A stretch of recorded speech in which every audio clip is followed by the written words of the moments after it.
இன்றைக்கி நம்ம கூட்டு குடும்ப சமையலில் வந்து ஈஸியாக சூப்பராக இருக்குங்க. ஒரு மஞ்சள் சோறு தான் செய்ய போகிறோம். வாங்க அது எப்படி செய்யலான்னு பார்க்கலாம் வாங்க. எந்த மசாலா பொடி எதுவுமே வேண்டாங்க. வெறும் குக்கர் வச்சுருக்கிறேன். எண்ணெய் ஊற்றிக்கலாங்க.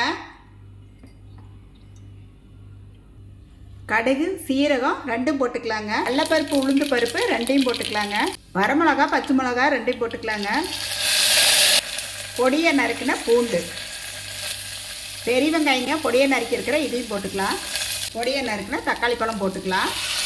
மஞ்சள் சோறுக்கு வந்து தேவையான உப்பு போட்டுக்கலாங்க. மஞ்சள் சாப்பாட்டுக்கு வந்து மஞ்சள் போட்டுக்கலாங்க.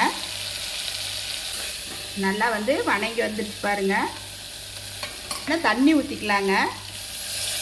தண்ணி கொதிச்சு வருது பாருங்கள். அரிசி போட்டுக்கலாம். சாப்பாட்டு அரிசி தான் போடுறேன். மல்லித்தலை போட்டுக்கலாங்க. நல்லா ஒரு 2-3 கொத்து போட்டுக்கலாம். போட்டு மூடி வச்சிடலாங்க.